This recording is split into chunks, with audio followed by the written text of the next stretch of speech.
Hi everyone, Dana here. Let's talk a little bit about boards and board members and their responsibilities. This is a class about the IRS 990, not really about nonprofit management, although there is that class and I hope you'll take it. It's really, we are talking about board responsibilities, but we're talking about them in context of the IRS 990. I think it's really important for us to talk about what are the responsibilities of a board of directors for a nonprofit organization. If you are somebody who is engaged in your community and you're really smart, and all of you are, then eventually at some point in your life, someone is probably going to ask you to serve on a board. And mark my words, they will tell you, oh, it's a lot of fun. It doesn't take that much work. All you're going to have to do is just come to meetings once a month or every other month. That's all. I just really need you to serve on my board of directors. You need to be fully aware of what you are agreeing to. And so many board members that I meet with who work with nonprofits, just board people that I've known throughout my life, they go ahead and they say yes to something without actually understanding what it is they are agreeing to do. That's not going to happen to you because you're going to learn that right now. All right? Now, board members of nonprofit organizations are the closest thing to owners of a nonprofit that you could have. Technically, nonprofit organizations are owned by the general public because they are designed for the public good. So nobody actually owns a nonprofit organization, or another way to look at it is that everyone owns a nonprofit organizations. We all own every nonprofit organization, but the board of directors they may not be the owners per se, but they are the responsible people for the nonprofit organization. Anything that happens at the nonprofit, either good or bad, can be laid at the feet of the board members because it's their job to keep everything going. So we are going to talk a little bit about the 3 legal duties or obligations of board members for a nonprofit. Now, who is responsible for recruiting board members and educating them on what their responsibilities are? Technically, it really is the job of the organization to do that. The executive director or the founder or whoever is in charge of the nonprofit organization. Sometimes it's just other board members. They really are responsible for making sure new board members understand what they're supposed to be doing and that current board members are actually doing what they're supposed to be doing. But a lot of times they don't. So what are the legal duties and the standards of conduct for nonprofit board members? Well, the 3 duties are duty of care is number 1, duty of loyalty, number 2, and duty of obedience, number 3. We're going to talk each one of those. So the duty of care, what that says is that board members are expected to actively participate in organizational planning and decision making, and that they will make sound and informed judgments about that. So what does that actually mean? It means they actually attend the meetings. They are prepared when they come to the meeting. They read all the documents. They read the reports. They ask good questions. I will work with nonprofits sometimes in my consulting, and I'll find out that they'll have 2 or 3 board members who never attend a meeting. And my first advice to them is, well, then they need to be fired because they either need to be educated or they need to be fired, because if they are not participating, then they are really dragging down the organization. So that's really the first one. It's duty of care. They have a job and they need to do that job. The second one is duty of loyalty. So when acting on behalf of the organization, board members must put the interests of the nonprofits before any of their personal or professional concerns. They have to avoid potential conflicts of interest. Let's say that you are the owner of a company that provides storm windows or installs storm windows, and you are put on the board of directors for let's say a nonprofit homeless shelter. Eventually, the homeless shelter does have to look at getting replacement windows for the facility. What does that mean to you? Now, maybe they've got 10,000 windows at this organization and you would absolutely love to get that contract. Well, you need to not be involved in that decision. Now, it doesn't mean that your company wouldn't be eligible for that contract. I think it's probably better if you're not. Why?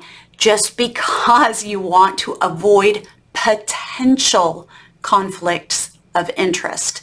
And having your company provide that service to the nonprofit could bring about some potential conflicts of interest. Just stay out of it altogether. If you are joining a board because you think you're going to make a profit from the work you do with that organization, you don't need to be on the board of directors.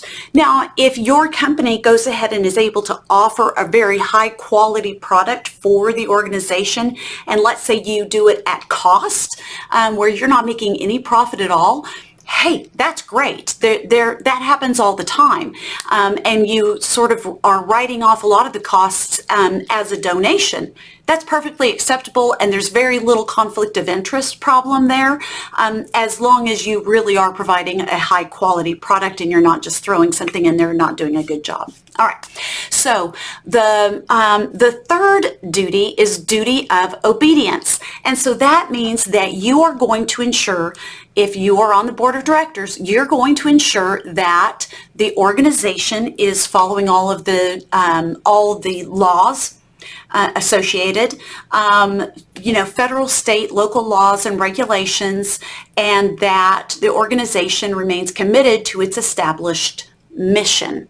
Again, if you are working at a homeless shelter and suddenly the executive director runs in one day and says, hey, we saw that we could really get a fantastic grant if we will start offering English as a second language in elementary schools. And I think we can do that because we have this one staff member who is an English as a second language certified teacher. So this is a really great way for us to do that. Well, this kind of stuff happens all the time. As a board member, you need to be the person who raises your hand and says, that's not really part of our mission. Why are we doing that? Now, there might be a perfectly logical reason to do it. Maybe it really does fit into the mission, you just aren't seeing it. Or maybe it's what's called mission creep, meaning organizations tend to sort of creep outside of their regular mission just because they feel like they want to do something. It's the job of the board to stop that from happening unless it is strategic. Maybe the organization wants to expand and start doing more education. Then the mission statement probably needs to change, and that needs to be something that is strategic. At the same time, obedience also means following all of the rules and regulations. If you find out that the homeless shelter does not have the correct safety mechanisms in place for fire. Let's say you somehow know that all of the fire extinguishers are not up to date, or they aren't following the instructions for exits. Whatever it might be, it is your responsibility to make sure that the organization is following those, is being obedient to the laws and the regulations that affect it. So that is another area. So again, those three areas are the duty of care, duty of loyalty, and duty of obedience. When board members let go of those responsibilities, terrible things can happen. Now, as you remember from that cautionary tale about feed the children, board members are not just morally and ethically responsible for what the organization does. They are legally responsible. They can be held personally responsible for improper conduct if it can be proven that they should have known or that they failed to carry out those 3 duties. So donors might sue an organization or its board members. The government could initiate action against them. So you could even be held liable legally in terms of criminal law, not just civil law. So board members do have a legal obligation. So let's talk about the Sarbanes-Oxley Act for just a minute. They also call it the American Competitiveness and Corporate Accountability Act. The shortened name is the Sarbanes-Oxley Act. It was passed in 2002, and it was a really big deal in the nonprofit world at the time. But a lot of it was also set up for for-profit boards of directors. So really, what the Sarbanes-Oxley, I think it's Sarbanes-Oxley Act did is it really just outlined if you're a board member for any organization, for-profit, nonprofit, whatever it is, you do have responsibility for financial controls. And at the point where that act went into law, a lot of states started also applying different requirements for boards. I